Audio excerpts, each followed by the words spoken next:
Welcome back to the deep dive. Today we're really getting into the weeds on a critical piece of doctrine, ADP 319 Fires. This came out in July 2019. That's right. And it's so much more than just an update. It's really the Army's core thinking on how to fight and win now, especially in multi-domain operations, MDO. Absolutely. It lays out the philosophy, the blueprint. So if you're involved in planning, allocating assets, managing airspace, anything like that at the tactical or operational level. This document shapes your world. Our goal today is really to break down the key changes ADP 319 brought in. And connect them to why success, especially in large-scale combat, what we call LCSO, hinges entirely on how we employ fires. Exactly. And specifically, employing them in a converged way across all the domains. That's the core idea. The stakes are just incredibly high. I mean, you read the introduction to ADP 319, and it's pretty blunt, isn't it? It really is. It lays out the threat picture. Potential peer adversaries have poured resources into sophisticated long-range fires, integrated air defenses. Which immediately makes traditional maneuver much harder, much riskier. Precisely. So the ability to project fires in depth long range accurately isn't just helpful anymore. It's become a fundamental requirement for success. It's not just support. It enables everything else. And that focus on depth, on convergence, that's really the driving force behind why the doctrine needed such a significant overhaul, right? Absolutely. That's the context. So let's look at the shift itself. This new ADP 319, it replaced the old ADP 309 and also the ADRP 309. Okay, and crucially, the 309 series, that number is now specifically for fire support doctrine. Exactly. That was a very deliberate move. So why the change from 309 to 319? And calling it fires instead of fire support, it feels like more than just changing a number on a cover page. Oh, it's massive. It's about shaking off some historical perspectives. You know, the term fire support traditionally brings to mind field artillery, maybe mortars, supporting a maneuver commander's fight. Kind of narrow. Right, focused on specific branches, specific roles. Exactly. Yeah. By creating ADP 319 Fires, the Army consciously broadened the scope. It removed that implication that fires is just an FA or mortar job. The whole point was to define the Fires Warfighting Function as a complete system, a whole entity. So it's an intellectual expansion, really, moving beyond just thinking about who owns the tubes, the launchers, and recognizing that fires is this holistic concept. It has to include everything that delivers an effect, lethal or non-lethal. You nailed it. The preface is explicit on this. ADP 319 integrates and synchronizes all elements of fires across all domains. And it does this in concert with the other warfighting function. Movement and maneuver, intelligence, sustainment, protection, command and control. All of them. It's a unified approach. It's really foundational to how the Army contributes to the joint force in this MDO environment. Okay, let's unpack that core idea then. The Fires Warfighting Function itself. ADP 319 defines it, nesting it within the overarching ADP 30 operations. What's the absolute key concept we need to grasp? The definition is the related tasks and systems that create and converge effects in all domains against the threat to enable actions across the range of military operations. Convergence. You mentioned that word before. It's the word. Yeah. You take away only one thing from this discussion, it should be convergence. That's the heart of ADP 319. And when we say effects, we're definitely not just talking about artillery shells landing, are we? The scope here is much broader. Much broader. The document spells it out. The term fires in this document includes lethal and non-lethal effects, and critically, as delivered by Army, joint, and multinational capabilities. So things like cyber attacks, electronic warfare, those are now formally fires under this doctrine. Absolutely. For years, the focus was overwhelmingly lethal. Now, leaders have to plan for non-lethal capabilities, offensive cyber, electronic attack, information ops, with the same level of detail and rigor as they would plan an MLRS strike. Wow. Okay, that immediately tackles a huge MDO challenge, right? Yeah. How do you integrate those technical arms, cyber, EW space, into the kinetic fight plan? Exactly. It forces that integration by defining their effects as fires. But doesn't defining fires so broadly create some friction? Does it dilute, say, the field artillery's traditional mission, or create battles over who controls what asset? That's the inherent tension, and the doctrine addresses it. By broadening the definition, it argues that the function of fires is performed by many systems, regardless of who technically owns them. So like an Army aviation unit? Right. An Apache helicopter contributes to movement and maneuver, obviously. It contributes to intelligence gathering. But it also delivers fires. And air defense artillery. Same thing. ADA contributes to the protection and warfighting function, clearly. But it also contributes to fires by engaging aerial threats.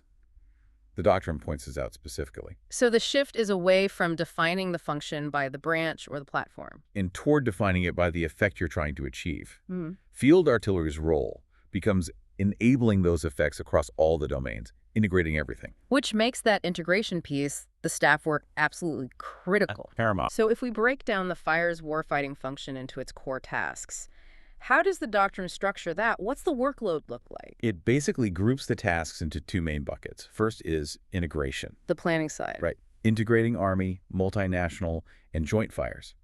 This means targeting, AMD planning, fire support coordination, rehearsals, all that upfront work. And the second bucket. Execution, actually employing the capabilities, executing fires across all domains, and importantly, the information environment. So surface-to-surface, air-to-surface, cyber effects, EW effects, space effects. Got it. Integrate first, then execute. Makes sense. Poor integration leads to chaotic execution. Or worse, ineffective execution. Or fratricide. Okay. Now, you mentioned this earlier, but let's really dive into two absolutely critical definitions in ADP 319. They sound similar, but they dictate completely different operational approaches. Cross-domain fires, CDF, and multi-domain fires, MDF. Yes. Understanding the difference here is fundamental to planning effectively in MDO. They offer different ways to tackle a problem. Let's start with cross-domain fires, CDF. What's the official definition? CDF is defined as fires executed in one domain to create effects in a different domain. Okay, so using something from domain A to affect something in domain B. Exactly. Think flexibility, think redundancy. For instance, maybe enemy air defenses are just too thick, too dangerous for our aircraft to penetrate right now. So sending in an Air Force bomber is too risky. Right. But maybe you can use a long-range Army missile fired from the land domain to hit the enemy's critical air command and control node, which exists in the air domain, or maybe a physical C2 node on the ground supporting air ops. Ah, okay. So CDF is like finding an alternative route, maybe a less expected one, using the best tool for the effect, regardless of which domain the tool lives in. Precisely. It complicates the enemy's defensive problem, doesn't it? They now have to worry about threats emerging from domains they might not typically associate with attacking certain targets. It leverages that redundancy. If Plan A in the air domain is blocked, maybe Plan B from the land domain can achieve the same effect. Exactly. It's about finding a path. But a CBF is about using one domain to affect another. Multi-domain fires, MDF, is about something else entirely. It's about overwhelming the target. Okay, tell us about multi-domain fires, MDF. This feels like where that convergence idea really comes into play. It absolutely is. MDF is defined as fires that converge effects from two or more domains against a target. The goal here is synergy. Synergy. That word gets thrown around a lot in Doctrine. What does it mean practically here? It means creating an overall effect that is dramatically greater than just adding up the effects of the individual actions. You're not just damaging parts, you're aiming to collapse the entire enemy system or capability. That sounds incredibly powerful, but also incredibly difficult to coordinate, especially under pressure, like in the opening hours of the conflict. Is it really feasible? It's definitely the high bar, but the doctrine provides a concrete example to show it's not just aspirational. It uses the scenario of taking down an enemy integrated air defense system, an IADS. Okay, walk us through that. How would MDF tackle an IADS? Well, think about traditional approaches. If you only bomb the radar site with an aircraft, The enemy C2 network might just reroute their fighters or missiles using data from other sensors, right? exactly. Or if you only use a land-based missile to hit the C2 bunker. The radars might keep tracking, maybe even operating on local control, still posing a threat. Right. You've degraded it, but maybe not defeated it. Yeah. NDF brings it all together. So what does the ADP 319 example look like? It describes employing offensive cyberspace operations, that's the cyber domain, to attack the IAD's network itself, degrading its ability to share data and commands. Okay, disrupting the brain. Then simultaneously you have surface-to-surface fires, Yeah. land domain, maybe HIMARS or ATAC CMS, taking out key enemy air defense radars. Hitting the eyes. And at the same time, you have air-to-surface fires, air domain, maybe fighters or bombers, destroying the critical C2 nodes. Taking out the nerve centers. Exactly. Cyber, land, and air effects all converging on that single IADS target system, synchronized potentially down to the second. The result isn't just degradation, it's systemic collapse. And the key outcome, it massively reduces the risk to our own attacking aircraft because the entire threat system is neutralized. That really illustrates the difference. It shifts the focus from simple attrition destroying pieces to achieving that system's collapse. But wow, the synchronization required, it's immense. It is, and it highlights the need for meticulous planning and rehearsals. And of course, even with these complex multi-domain plans, everything still has to comply with legal constraints, the law of war. Absolutely critical. ADP 319 emphasizes this. Commanders have to anticipate and account for collateral effects, especially those that might cross domains unintentionally. Like a cyber attack having unforeseen physical consequences. Precisely. Or an electronic attack accidentally disrupting civilian infrastructure. If those collateral effects are excessive or violate LOW principles, military necessity, distinction, proportionality, humanity, they can negate the entire operation's legitimacy, or worse. So staff judge advocates, the lawyers, need to be deeply integrated into this fires planning process from the very beginning. Integral, especially when you're talking about converging effects from multiple domains, the potential for unintended consequences goes up. Low W compliance is non-negotiable. Okay, building on this idea of domains, let's quickly touch on the 5 physical domains plus the information environment. How does ADP 319 describe the Fires WS interacting with each one? Let's start with the familiar, the land domain. Right. Land domain is typically where the Army commander, often acting as the Joint Force Land Component Commander, the JFLCC, is the supported commander within their designated area of operations, or AO. And they have target priority authority within that AO. Generally, yes. To synchronize their maneuver plan with the supporting fires. This is the traditional home for our rockets, missiles, cannons, mortars, those surface-to-surface systems. Then the air domain. This requires major collaboration, right? Huge collaboration. Yeah. The overall Joint Force Commander, the JFC, usually designates a Joint Force Air Component Commander, the JFACC, who acts as the Airspace Control Authority. Controlling the sky. Essentially, yes. Army aviation helicopters, fixed-wing assets operates here, but so do our long-range missiles and rockets that fly through that airspace. So coordination through airspace coordinating measures, ACMs, promulgated by the JFAC, is absolutely essential to prevent blue-on-blue incidents. Deconflicting friendly fires from friendly aircraft, a huge task. Massive.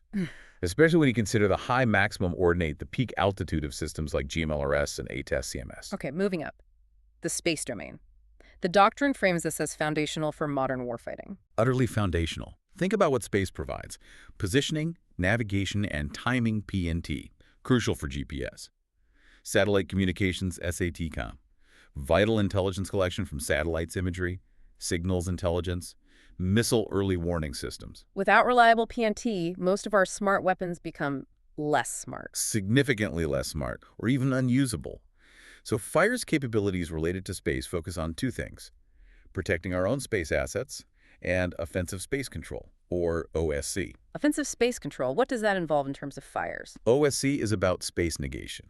The Doctrine uses the joint definition: measures to deceive, disrupt, degrade, deny, or destroy enemy space capabilities. So things like jamming an enemy's satellite communications, or using cyber means to interfere with their satellite operations. Exactly. Those actions, creating effects against enemy space systems, are now explicitly considered a form of non-lethal fires under ADP 319. And fires planners also have to consider navigation warfare, or NAVWAR. NAVWAR, explain that a bit more. NAVWAR focuses specifically on PNT. It involves actions to assure our own forces have reliable PNT while actively denying reliable PNT to the enemy. This could involve jamming enemy GPS receivers or even protecting our signals. It's a critical consideration for employing GPS-guided munitions accurately. That ties directly into the next domain, cyberspace. Yes, the cyberspace domain. It's described as the global domain within the information environment. We've already talked about offensive cyber operations as a key non-lethal fire. Disrupting networks, corrupting data. Right. But the Doctrine also highlights the cross-domain fires aspect here.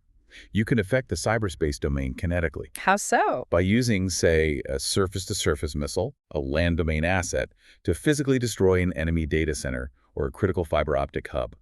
That's a kinetic fire, creating an effect against a key node in the cyberspace domain. Planners need to weigh kinetic versus non-kinetic options to achieve the desired effect. And finally, the information environment itself. It's not a physical domain, but it's interwoven with all of them. Absolutely. It has to be considered alongside the physical domains. This is the primary realm for many non-lethal fires aimed at influencing enemy decision-making. Think psychological operations, military deception. These are integrated fires designed to shape the adversary's perceptions and actions. Okay, so we have the philosophy convergence, we have the battle space, the domains. What ties it all together? It has to be targeting, right? That's the integrating process. That's exactly how the doctrine frames it. Targeting is the process of selecting and prioritizing targets and matching the appropriate response to them, considering operational requirements and capabilities. It's the brain, the central nervous system that connects the commander's intent to the delivery of effects. And for Army units, especially at the tactical level brigade, division the core methodology is D3A. Decide, detect, deliver, assess. Let's walk through that cycle, starting with decide. The doctrine calls this the most important step. It is, because everything flows from it. Decide is the deep planning phase. It requires intense collaboration between the commander, the operations staff, S3G3, the intel folks, S2G2, the fire cell, FSOSSC, Eagle advisors, cyber planners, everyone. What are they deciding specifically? Several critical things. What are the desired effects we need to achieve to support the maneuver plan? Based on those effects, what are the high payoff targets, HPTs? Those enemy targets whose loss would contribute most to our success. What's the timing needed for these effects? And crucially, what are the constraints, like rules of engagement or OE or collateral damage limits? You have to define what winning looks like for fires before you even start looking for targets. How does the staff actually figure out which targets are the highest payoff? Especially when there are potentially hundreds of targets and limited time and resources? They use structured analytical methods. The doctrine mentions target value analysis, or TVA is one example. TVA helps assign a numerical value to potential targets based on criteria like Pantony. Well, how critical is it to the enemy? How easy is it for us to acquire and hit? Accessibility. How quickly can the enemy replace or repair it? Recuperability. How vulnerable is it to the weapons we have? What's the desired effect? Destroy, disrupt, neutralize. And can we reliably identify it? So it's a systematic way to prioritize. You might have a critical enemy system, but if it's deep underground and impossible for us to hit effectively, maybe it's not the highest value target for kinetic fires right now. Exactly. Maybe a non-lethal effect, like jamming its communications, is the better, higher value approach in the decide phase. Getting this valuation right is vital because it dictates everything that follows.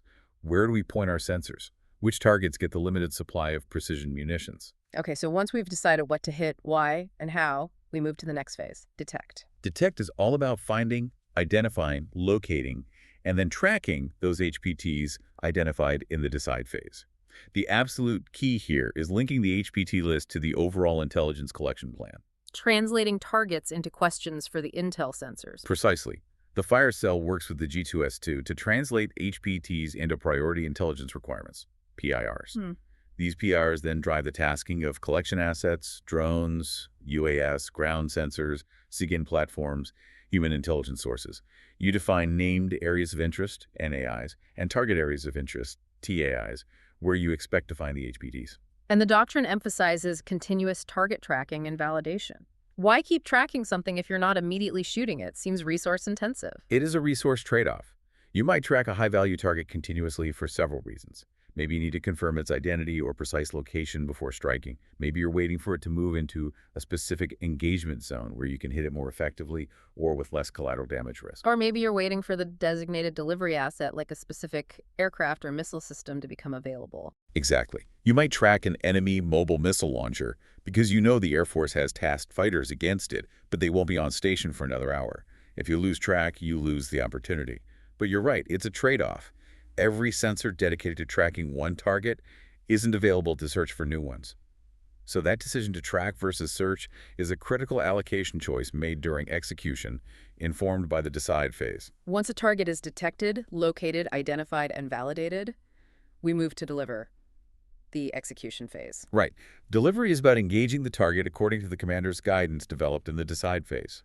The goal is timely and accurate engagement. And the planning done in decide helps speed this up. Immensely. Key products from the decide phase are designed specifically to accelerate delivery decisions. Think of the target synchronization matrix, which lays out who is responsible for detecting and attacking which targets over time, the HPT list itself, and crucially, the attack guidance matrix, AGM. The AGM sounds like pre-approved instructions. It basically is. The AGM is the commander's way of delegating execution authority for certain types of targets under specific conditions. It might say, if intel confirms an enemy multiple rocket launcher system target type located in NAI-7, engage immediately timing with HIMARS GMLRS delivery system to achieve destruction effect. So if a target pops up that fits those pre-approved criteria in the AGM? Delivery can happen much faster, often without needing to go back up the chain for specific permission for that single engagement. It enables rapid response to fleeting targets. And the final phase of D3A, which actually runs continuously throughout the cycle. Assess. Assess is about determining the results of our actions. Did we achieve what we intended? This involves looking at both measures of performance, MOPs, and measures of effectiveness, MOEs. Okay, remind us of the difference between MOPs and MOEs. MOPs measure friendly actions. Did we do the task correctly? Did the artillery rounds impact the planned target location? Did the cyber tool deploy successfully? They assess task accomplishment. And MOEs? MOEs measure changes in the target's behavior or capability.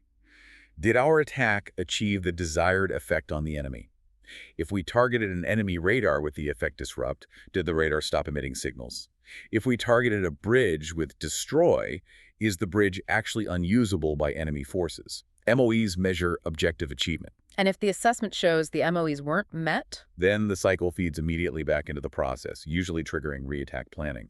Do we need to hit it again with the same weapon? A different weapon? Do we need a non-lethal approach instead? Assessment drives future decisions. A key part of assessment immediately after a strike is battle damage assessment, or BDA. The doctrine breaks BDA down further. Yes, BDA has three components. First is physical damage assessment. What's the observable physical damage? How many craters? Is the building destroyed? This is often the easiest and quickest to get, maybe from imagery. But physical damage doesn't always tell the whole story. Exactly. The second component is functional damage assessment.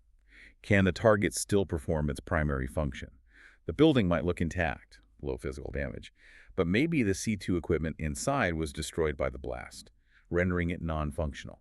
So assessing function is more important than just counting holes. Often, yes. And the third component is target system assessment. What's the broader impact of attacking this specific target on the entire enemy system it belongs to? How did hitting that one C2 node affect the overall enemy air defense network's capability? This is the hardest, but ultimately the most important level of assessment for understanding if we're achieving our strategic objectives. Okay, so D3A is the tactical engine for Army targeting, but ADP 319 makes it clear we're operating in a joint environment from the start, especially in MDO. This means the Army, specifically the Land Component Commander, or LCC, has to plug its D3A process into the much larger, more formal Joint Targeting Cycle, JTC. This is probably the single biggest integration challenge highlighted by ADP 319, bridging tactical Army targeting, D3A, with strategic joint targeting, JTC. Tell us about the Joint Targeting Cycle. How does it differ from D3A? The JTC is a 6-phase cycle used at the operational and strategic levels, typically run by the Joint Force Commander's staff. The phases are 1. Commander's objectives, end state, and guidance. 2. Target development and prioritization. 3. Capabilities analysis. 4. Commander's decision and force assignment. 5. Mission planning and force execution. 6. Combat assessment. It sounds much more comprehensive, more deliberate than D3A. It is. It's inherently more formal, more rigid, and involves detailed input and coordination across all components of the joint force, and often interagency and multinational partners too. The LCC doesn't just execute D3A in isolation. They have to nominate targets developed through D3A into this JTC process. And that nomination isn't just forwarding a grid coordinate, is it? Not even close. This is where the friction lies. Yeah. Tactical D3A might rely heavily on unit SOPs, maybe less formal documentation. Joint targeting, driven by Joint Doctrine and CJCS instructions, demands incredibly high standards for target development, validation, and documentation. Why such high standards for the JTC? Several reasons. Joint targets are often more strategic in nature. They might have significant political or legal implications. The effects might ripple across the entire theater or even globally. And the target information developed needs to be usable and understood by all components of the joint force, potentially long after the target was struck, for things like combat assessment or legal reviews. The documentation has to be meticulous. So what's the specific challenge for the LCC staff in bridging their tactical D3A process into this rigorous JTC? The LCC headquarters essentially acts as a bridge. They receive target nominations from their subordinate tactical units, using D3A, but then the LCC staff has the responsibility to perform the additional detailed work needed to bring those nominations up to the joint standard, especially for JTC Phase 2, target development, and Phase 3, capabilities analysis. You have to translate tactical speed into joint rigor. That's a great way to put it. They need to ensure the target package includes things like precise geospatial data, functional characterization, detailed collateral damage estimates, CDE, potential political sensitivities, weaponeering solutions, information often not fully developed at the tactical level. And this requires specialized skills and training within the LCC staff, right? This sounds like a major personnel and training challenge. It's a huge challenge, a very high barrier to entry. To effectively participate in those critical JTC phases, the LCC needs intelligence personnel who are specifically trained and certified in joint targeting processes. Certified. What kind of certifications are we talking about? For JTC Phase 2, target development, analysts ideally need certification in Joint Intermediate Target Development, JITD. For Phase 3, capabilities analysis, it often requires advanced target development certification and potentially establishing accredited work centers for producing official target materials. JITD. That sounds intense. What does that involve that a standard Army intel analyst might not typically do? It involves deep dives into things like target system analysis, understanding the enemy's entire system, not just individual components. Entity-level target development, creating those highly detailed, legally sound target packages. Target list management within joint databases, and critically, formal training in collateral damage estimation, CDE methodologies, and weaponeering, which is calculating the exact munition and fusing needed to achieve a specific effect while strictly adhering to ROE and low W. And you can't just do this work on any laptop, right? It requires access to specific systems. Correct. This level of target development absolutely requires access to top-secret intelligence networks and databases. Systems like the Modernized Integrated Database, MIDB, which is the primary repository for validated target intelligence, and the Joint Targeting Toolbox, JTT, used for planning and weaponeering. Access is tightly controlled. So here's the dilemma the doctrine implicitly highlights. You need these highly trained, certified analysts with high-level clearances. But these skills are specialized. They're perishable if not practiced. And the LCC staff is already stretched thin managing the current fight. That's the classic dual-hatting problem made even sharper by MDO. Does the LCC commander use their handful of JITD certified analysts for the immediate tactical fight?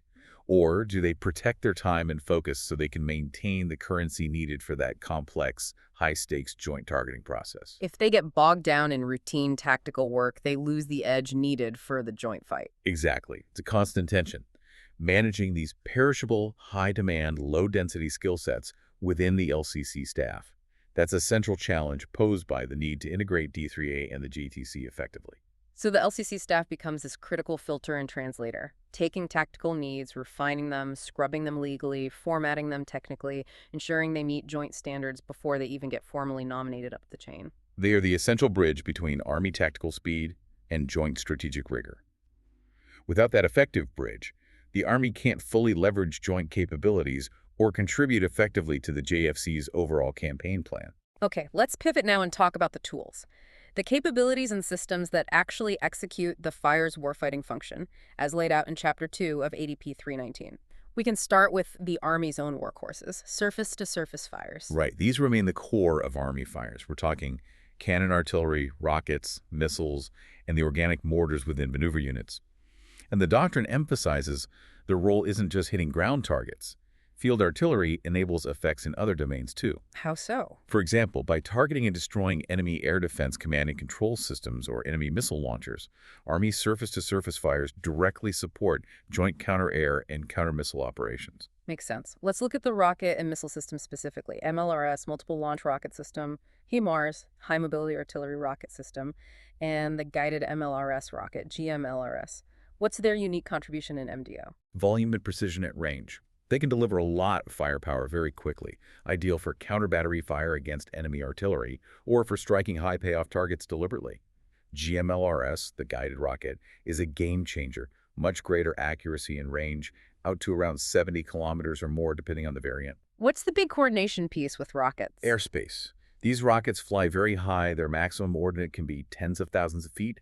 This requires extremely close coordination with the JFAC, the Air Component Commander, to ensure those trajectories are deconflicted from friendly and civilian air traffic. You absolutely cannot just fire these without coordinating the airspace. And then there's the really long-range punch, ATAC-CMS, the Army Tactical Missile System.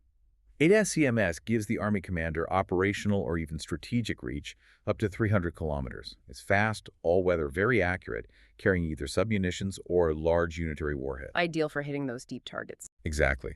Enemy command centers, logistics hubs, airfields, missile sites located deep in the enemy's rear area, potentially striking time-sensitive targets before they can move or hide.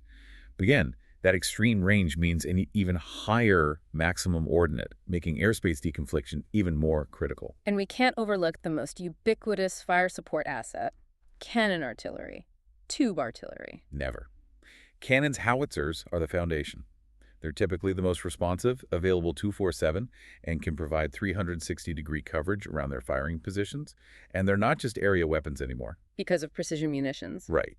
Munitions like the GPS-guided Excalibur round or add-on guidance kits like the Precision Guidance Kit, PGK, that screws onto conventional shells, turn standard artillery into precision instruments. This means cannons can accurately hit point targets, even those relatively close to friendly troops, minimizing collateral damage. Okay, shifting to the air domain now. The doctrine makes a clear distinction between two types of air support: air interdiction, AI, and close air support, CAS. Why is this difference so critical for the ground commander to understand? It boils down to the level of integration required and who has the final say. Air interdiction, AI, happens further away from friendly troops. The joint definition says it's conducted at distances where detailed integration with the fire and movement of friendly ground forces is not required. So AI is hitting targets deeper in enemy territory, maybe supply lines, bridges, enemy reserves, moving up things that aren't immediately threatening the frontline troops. Exactly. It's shaping the deeper battle. Yeah. CAS, close air support, is the opposite. How is CAS defined? CAS is defined as air action against hostile targets that are in close proximity to friendly forces and which require detailed integration of each air mission with the fire and movement of those forces. Close proximity and detailed integration, that's the key. Absolutely. And the doctrine is crystal clear. The ground commander is the ultimate authority for all supporting fires within their area of operations, and that includes CAS. They decide the priority, the timing, the acceptable risk level for CAS missions supporting their troops. This detailed integration happens through the Army air-ground system, involving JTACs, Joint Terminal Attack Controllers, on the ground talking directly to the aircraft. Got it. AI is deep, less integrated. CAS is close, highly integrated, controlled by the ground commander. That's the core distinction. Now let's talk about defensive fires. Surface to air, which falls under air and missile defense, or AMD. You said earlier AMD contributes to both protection and fires. That's right. AMD systems are fires capabilities. They deliver effects against aerial threats. They're essential for ensuring we can operate, protecting our forces and critical assets. ADP 319 generally categorizes them based on the altitude and range of the threats they counter. Let's start at the high end, high to medium air defense. HIMAD, what systems fall here? HIMAD includes systems like Patriot and Thor, terminal high-altitude area defense, often employing the powerful anti-PY2 radar. These are typically deployed at the core or theater level. And their primary focus. Ballistic missile defense is a major role, especially for THAAD, which engages threats outside the atmosphere. Patriot is more multi-mission, capable against ballistic missiles, cruise missiles, and advanced aircraft. They protect strategic assets, population centers, and enable joint force entry. Then there's the layer protecting the maneuver forces directly engaged in the fight, SHARAD. Right, short-range air defense. SHARAD systems are designed to counter threats at lower altitudes and shorter ranges, things like attack helicopters, low-flying jets, and increasingly unmanned aircraft systems, or UAS. What are some typical SHARAD assets? Systems like the Avenger, vehicle-mounted Stinger missiles, man-portable Stinger missiles, CRAM, counter-rocket artillery, mortar systems for base defense, and associated radars like the Sentinel. These systems move with the maneuver formations, providing immediate protection in the close fight. What does ADP 319 identify as the main challenge facing AMD systems against a peer threat? Complex, integrated attacks. Peer adversaries won't just send one type of threat at a time. They'll coordinate attacks using a mix of capabilities, simultaneously ballistic missiles, cruise missiles, swarms of drones, electronic attack jamming, and manned aircraft, all hitting at once from different directions and altitudes. Overwhelming the defense. That's the goal. It severely stresses the defending force's ability to detect, track, identify, and engage all the threats.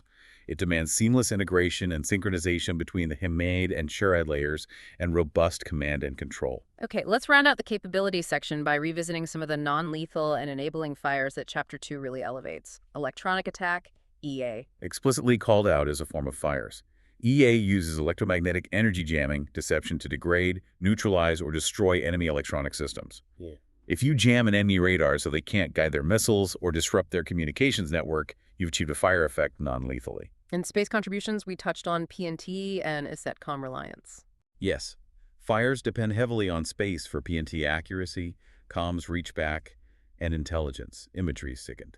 But MDO also demands we think about offensive space control, OSC, those negation actions like jamming or cyber attacks against enemy satellites, and navigation warfare, NAVWAR, actively managing the PNT environment to help us and hurt them.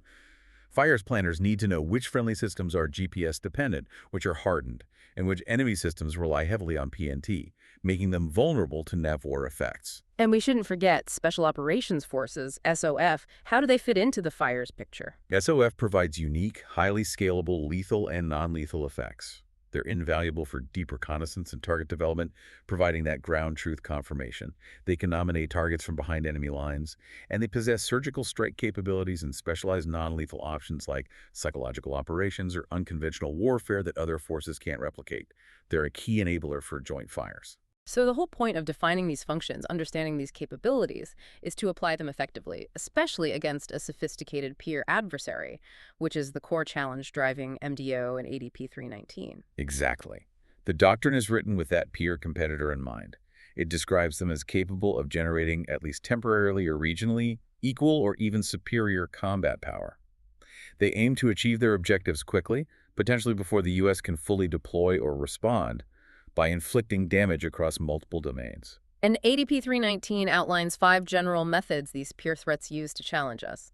It's crucial for us to understand these so we can see how fires are designed to counter them. Let's go through them. Method 1, information warfare. Right. Threats use their own fires, lethal and non-lethal, especially cyber EW. Deception as part of a broader information campaign to shape perceptions, sow confusion, and degrade our C2. How do our fires counter that? We have to fight back in the information environment. We use our integrated information operations, IO, deploying our own non-lethal fires, cyber EW, PSYOP, to disrupt their narrative, protect our own C2, and counter their deception. Sometimes precisely targeted lethal fires might be needed to destroy key enemy propaganda outlets or C2 nodes directing their info war effort. Okay. Method 2, preclusion. This is the classic anti-accessory denial, or A2AD, problem. This is central to MDO. Threats use long-range systems, A2, to prevent us from getting forces into a theater, and shorter-range systems, AD, like dense air defenses, to limit our freedom of action once we're there. And the fires countermeasure. ADP 319 is explicit. The Joint Force employs fires to defeat these A2AD capabilities. This means prioritizing the detection and destruction of the enemy's long-range sensors, shooters, and integrated air defense systems, using our own deep strike capabilities. ADCMS, GMLRS, joint air and maritime fires, cyber attacks against their C2. We have to punch holes to get in and operate. Method 3, the threats use isolation. They try to isolate our forces physically, pinning units down, logistically cutting supply lines, electronically jamming comms, and even politically trying to split alliances. How do fires counter isolation? Commanders use fires to destroy or disrupt the means the enemy is using to isolate us. If they're using heavy jamming to cut off our comms, the fire's response could be kinetic finding and destroying the jammer platform. Or it could be non-lethal, using our own EW or cyber capabilities to overcome their jamming effect.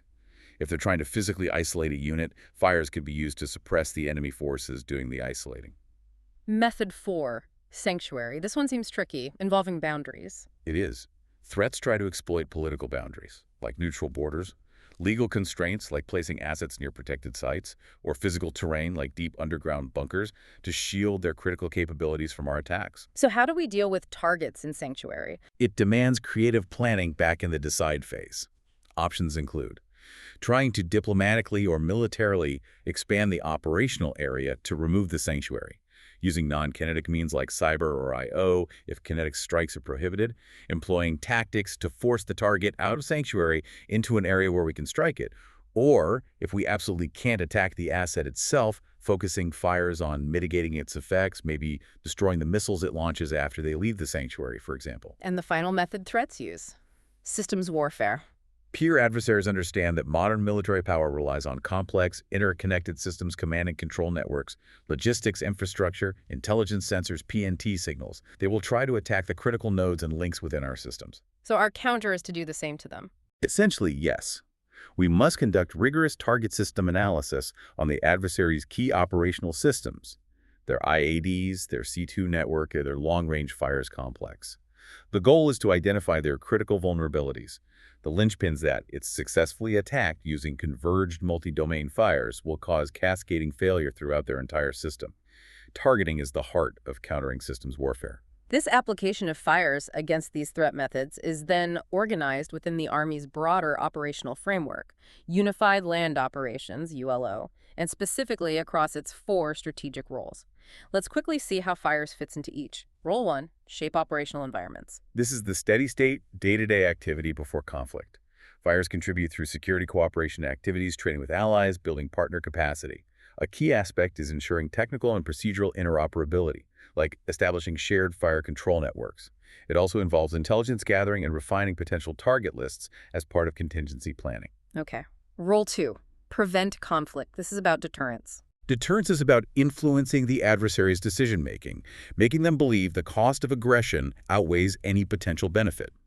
Fires play a big role here through the credible positioning of forces.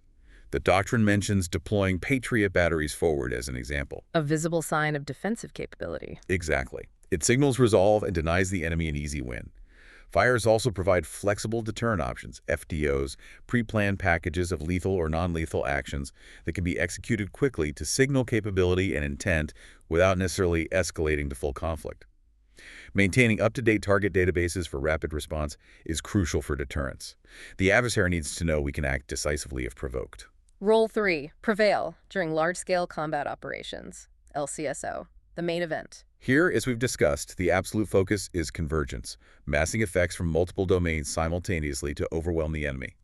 Synchronization is key, achieved through meticulous planning and using clear, conditions-based triggers for execution, not just time-based ones. And this is managed spatially using the concepts of close and deep areas. Yes.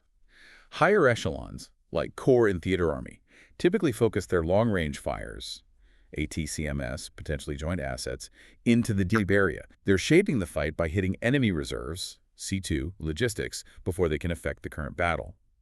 Subordinate units, like divisions and brigades, focus fires in the close area to directly support their ongoing maneuver and engagements. It's a division of labor based on capability and responsibility. And finally, role 4, consolidate gains, the transition phase after major combat. Right. As the situation stabilizes, targeting typically shifts back towards a more deliberate, often more constrained process. The focus might be on security operations, dealing with bypassed enemy remnants, or countering insurgent or irregular threats. So more emphasis on avoiding collateral damage. Huge emphasis. Protecting the civilian population and critical infrastructure becomes paramount.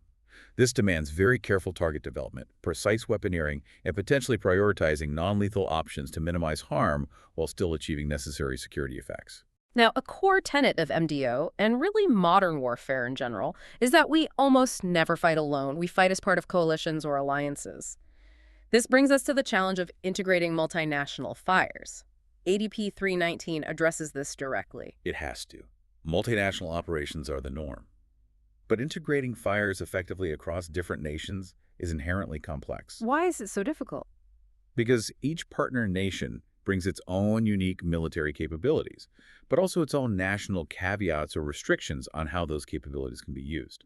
They have different equipment, different procedures, different communication systems, sometimes different rules of engagement, and different legal or political constraints. Harmonizing all of that is tough. So how do we overcome these hurdles? The Doctrine proposes focusing on 3 pillars of interoperability. Let's start with human interoperability. This is about the people-to-people connections. It relies heavily on robust liaison officer programs embedding LNOs from partner nations into our headquarters and vice versa, especially in critical nodes like the fire cells or integration centers like the JANJIC Joint Air-Ground Integration Center. Just having bodies there isn't enough, though. No. Those LNOs need to have clearly defined authorities, they need language skills, and most importantly, you need to build trust and understanding through repeated interaction. Exercises are key here. Human relationships underpin everything else. Okay, pillar 2, procedural interoperability. This sounds like getting everyone on the same sheet of music regarding processes. Exactly. It requires establishing and practicing common procedures based on agreed standards, whether that's U.S. Doctrine, NATO STANAGs, or other coalition agreements.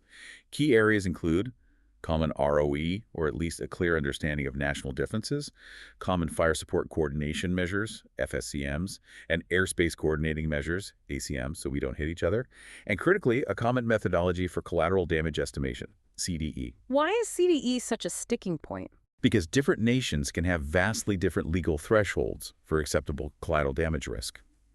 If one nation has a stricter CDE requirement, the whole coalition often has to default to that stricter standard when conducting combined fires, which can limit options. Understanding each nation's national approval process for releasing fires is also vital. And the third pillar, often the most frustrating, technical interoperability, getting the machines to talk to each other. This is frequently the biggest headache. It's about linking different nations' command and control systems, sensors, and shooters. Can a German sensor pass target data directly to a U.S. fire control system? Can a British artillery unit receive a digital call for fire from a U.S. observer? What are the key technical needs? Things like achieving a reliable common operating picture, COP, establishing multinational sensor-to-shooter links for faster targeting, integrating different air defense systems into a coherent network, and even basic things like ammunition interoperability. Can their rounds be safely fired from our guns or vice versa? Information sharing policies and system incompatibilities are often major hurdles. So, given all these human, procedural, and technical challenges, what's the Doctrine's primary recommendation for improving multinational fires integration? Practice, practice, practice. Frequent, realistic, multinational, and bilateral exercises are essential. That's where you identify the friction points, develop workarounds, build trust, and turn complex procedures into routine drills. You can't surge interoperability in a crisis. You have to build it over time. Before we wrap up, let's quickly revisit how ADP 319 integrates fires into the Army's standard operations process planning, preparation, execution, and assessment. This reinforces how central fires are. Right. It's not an afterthought. It's woven in from the start. During planning, like the military decision-making process, MDMP, the staff develops the scheme of fires as an integral part of the overall concept of the operation. It's not separate. What does the SIRM of fires outline? It specifies how the commander intends to use fires lethal and non-lethal to shape the operational environment, support maneuver, achieve specific effects on the enemy, and protect the force. A key planning point is that higher echelons need to anticipate the fire's needs of their subordinates and allocate assets or establish priorities early so subordinate units can plan based on known capabilities. Then comes preparation. What's the key fires activity here? Rehearsals. Specifically, the doctrine emphasizes the fires support rehearsal.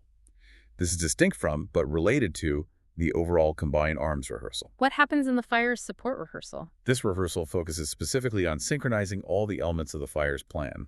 It involves all the key players, sensors, C2 nodes, shooters, artillery, mortars, aviation, EW, cyber planners if applicable, airspace managers. They walk through the plan step by step, confirming triggers, communication pathways, clearance procedures, and critically deconflicting airspace, especially checking those maximum ordnance against planned air routes. And then the combined arms rehearsal, key AR, confirms the integration with maneuver. Exactly. The CAR brings the fires plan together with the maneuver plan, the logistics plan, everything. It ensures that the timing and effects of fires are perfectly synchronized with the ground scheme of maneuver, validating those conditions-based triggers we talked about. If maneuver element alpha crosses phase line blue, does that trigger strike package 1?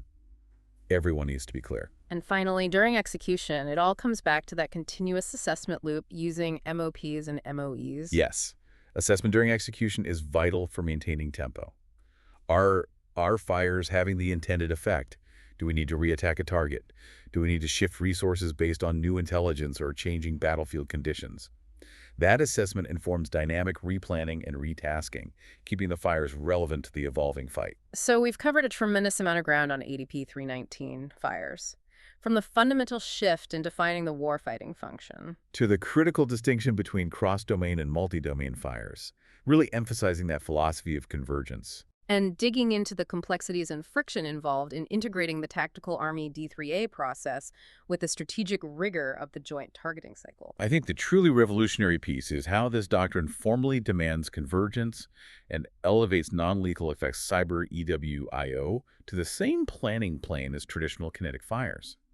Success in MDO isn't just about who shoots best, it's about who integrates best to collapse the enemy's systems across all domains. And for you, listening, whether you're a planner, an operator, a leader, the big takeaway has to be about preparation and integration. The burden falls heavily on staff, especially at the LCC level, to bridge that gap between tactical needs and joint requirements. Rehearsals, fires, support rehearsals, combined arms rehearsals aren't optional. They're essential for locking in that synchronization. Absolutely, that's where you turn plans into executable actions. To leave you with a final thought, let's consider that inherent tension we discussed around staffing for joint targeting. Right, the constant push-pull.